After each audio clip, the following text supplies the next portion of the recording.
Welcome to another edition of Green is Good. We're so excited to have with us today Alan White. He's the co-founder of the Global Reporting Initiative and the Global Initiative for Sustainability Ratings. Welcome to Green is Good, Alan White.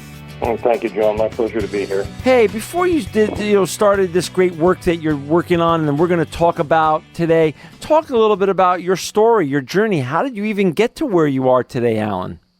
Well, it began after college when I spent 3 years abroad in the Peace Corps in Central America, Nicaragua. It was a consciousness-raising experience. I saw another side of the world. I saw that a lot of people were living in fairly desperate and destitute conditions, and I thought, well, for the rest of my life, I want to contribute to positive change worldwide. And that evolved into some graduate studies in economics and geography. Later, I was an academic for a number of years and got a little tired, I guess, of grading papers and a little excited about moving into something where I could be more hands-on, more activist. And so I joined TELUS Institute in the early 90s, and it's been a journey of great satisfaction, gratification since then as director of all programs at TELUS Institute that relate to business responsibility, business sustainability. Got it. And I'm on your website right now, so for our listeners out there that want to follow along on Alan's great website, they could go to www.ratesustainability.org. Talk a little bit about your thoughts and what you've learned along the way with regards to business's role in sustainability and sustainability development. My general view of that, John, is that business comprises millions of terrific people. Yeah. Companies comprise terrific talent, innovation, ingenuity. What is often the case these days is that those great individuals are captive to conditions that don't allow them to fully realize their own dreams as company people. So I think part of that problem itself is related to a couple of issues. One is tremendous short-term pressures on companies, delivering a lot of results on a quarterly basis, financial results.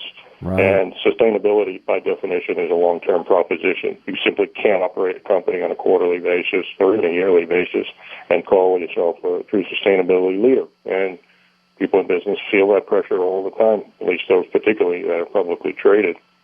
Also, the business is typically or historically been viewed as in a kind of atomistic way. In other words, it's a company and it operates by itself in some insular fashion, distinct or apart from society. Well, that is not reality. That's not nature. That's not the world. That's not the planet. So the notion that companies are part of a broader system of an ecosystem, social system, economic system, and then in that little circle within the economic system is the corporation. So that mindset of systems thinking, systems action is critical and unfortunately in short supply these days. You know, Alan, how come, sometimes great companies that have wonderful, as you point out, wonderful people leading them, such as, I'm just going to give an example, and I'm a huge fan of theirs, Walmart. How come they're constantly facing the media throwing rocks through the windows in terms of human rights, environment, labor practices, and other issues when they're truly doing so much great work with regards to sustainability? Why is there that paradox and that constant tension? I think the answer lies in partly the media, the nature of the media itself, and partly the preparation of the company or lack thereof. When I say the media is, bad stories always trump good stories. Yeah. Good stories by good companies are an everyday experience. Bad times, whether it's a spill in the Gulf, whether it's a Walmart labor dispute in California, whatever it is around the world, those tend to be front-page news. And it's not going to change. It's simply not going to change. The public does, in fact, eat that stuff up, and companies, good companies, medium companies, and lagging companies are going to have bad times. If you run a business these days, you are going to face bad times. There's going to be missteps. There's going to be problems that you didn't expect were around the corner, and suddenly they're confronting you and your staff, and they're on the front page. Right. So what you can do is prepare for these inevitable bad times by having systems and anticipatory management in place so you are ready. And the data shows that companies with strong sustainability agendas and practices Yes, they'll have problems inevitably, but they're better equipped to manage the repercussions of those problems, creating a so-called sustainability cushion. Talk about, Alan, obviously you've seen a lot of things in your journey and in your practice. Why did you get involved with the GRI, the Global Reporting Initiative? Well, the GRI dates back to the late 90s when my colleague my colleague Bob Massey, that is at Ceres, and myself at TELUS Institute, saw a need and an opportunity. I had been involved with Ceres for years, and Ceres, you may know, was really the pioneer in even conceptualizing the idea of environmental reporting for companies. That goes way back to about 1989, 1990. But it was a slog. It was a slow journey in the States to get many companies on board. There were a few dozen, maybe 25, 30, a tiny number. So by the late 90s, Bob and I, in a partnership, said, well, we simply have to take a big step forward here. Number one, let's go global. Number two, let's move from purely environmental reporting to sustainability reporting. And number three, let's do it through the process where everyone has a voice. So we took our chances. It was a big aspiration, a big dream. We didn't know where it would go. A lot of big dreams fall on their face because the timing's not right, the leadership's not right, and there's generally a misread of the situation. But this happened to be the right idea at the right time. And so we launched it formally in 2002 at the United Nations after a few years of design and startup. And the rest is history. It's been a terrific ride, and my successes there. I was the CEO for a number of years. My successor there, Ernst Verhingen in Amsterdam. They're doing a great job, and never perfect, always a work in progress, but making a big difference. So talk a little bit about this then. What, sustainability reporting and, and pushing forward the whole movement, the business practices and sustainability, the sustainability revolution. Talk a little bit about the importance of this sustainability reporting and why is this was important and continues to be a driving force.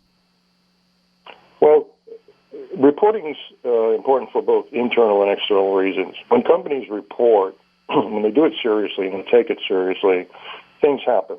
There are conversations that happen.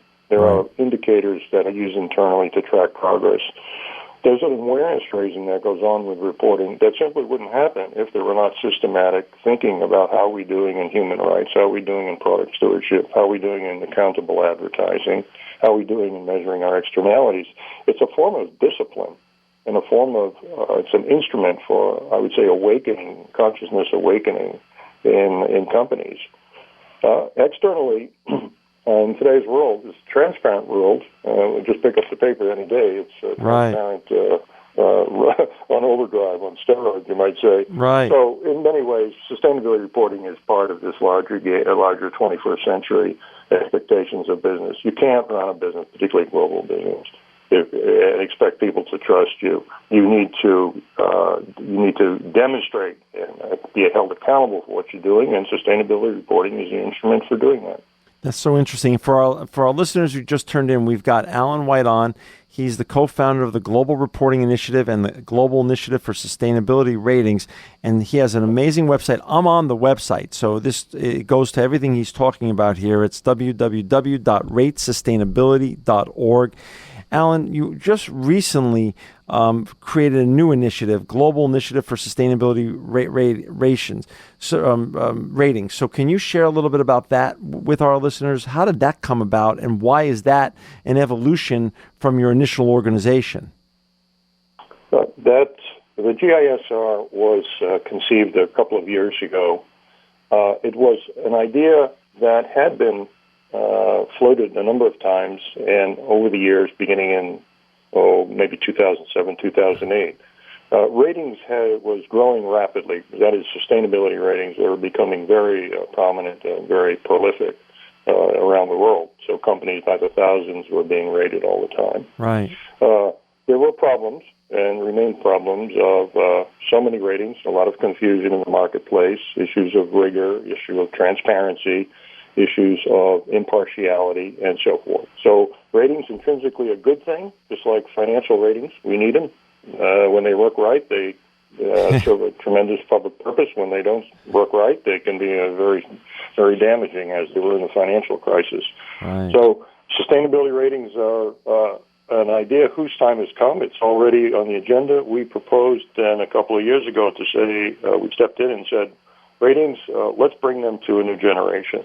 Let's invite all raters into a process, and other parties, companies that are being rated, investors who use ratings, to take part in a process whereby ratings would rise to a new level, raise the bar, expand the market, and make ratings an everyday practice around the world, whether it's an emerging economy, developing economy, and move beyond simply disclosure. That's the big key. Disclosure is essential. It's precondition to being responsible and being accountable. But disclosure alone does not get the public or get the investors the information they need in a way they can use it. A good rating will do that. That's so interesting. And for our listeners out there that want to become part of the solution and want to leverage your great work and your great services, how do they do that? I mean, I'm on your website. Talk a little bit about listeners out there that say, this makes sense, I want to engage. What, they go to your website and they call your company or your firm? Is that how this works? There's an information address there. They can write me directly, awhite at tellus.org. Right. Or there's also a site, a web address on ratesustainability.org. Right. And we cordially invite companies to get involved in this. After all, those are the rated entities. They are the ones that pay the price or enjoy the benefits of strong ratings. We invite investors who use ratings to make the decisions and move capital in the market. We invite them to participate on various committees, and also raters who we're in touch with every day, and those we're not in touch with, we need to be. So raise your hand and let us hear from you. Alan, we're down to the last 2.5 minutes or so. Can you share with our listeners the 2 or 3 biggest challenges facing business in the future regarding public trust and confidence? Because you brought that up with regards to transparency and reporting and ratings. Can you tie that all together now and where you think we're going? I think companies in the 21st century are in a new place, and the old ways of doing business just aren't going to make it. So when we're looking down the road and asking who are going to be the winners 5 years, 10 years, and 15 years out from now, who are going to be those companies that prosper, that are respected, and that are trusted. In short, I think they're going to be companies that recognize that they live in a world that's fast-changing, where responsibilities are up and down the supply chain, where they can't expect protection and hide behind closed doors, even private companies, I might add, not just public companies. So they have to change their mindset. And the mindset we suggest in our work, and many others suggest in their work, like the International Integrated Reporting Council, the Sustainability Accounting Standards Board, the Global Reporting Initiative, all these are rallying around in a framework for companies to take seriously. And that's called the framework of multiple capitals. So today, companies, if you ask them, how do you measure your prosperity, measure your performance? They'll say, well, earnings per share, quarterly, meeting quarterly expectations, market capitalization, so on and so forth. All good, all necessary, but a problem. They're all financial. That's the bottom line is financial performance. That does not suffice for today's world. It's simply not real and out of line and obsolete. One has to think about performance in terms of social capital, formation and protection and enrichment, natural capital, which means the environment, intellectual capital, and human capital. These other capitals must take a stand, move forward into a position of parity, of equivalence with financial capital, so that we have a holistic, comprehensive, integrated view of company performance, which would be a huge step forward and critical in today's world. Gotcha. And Alan, you've been fascinating. This is a new subject we've never covered here. For our listeners out there, get more engaged and go see Alan's great work, and you could hire his company and be part of the solution. www.ratesustainability.org. Alan White, you're an inspiring sustainability leader and truly living proof that green is good.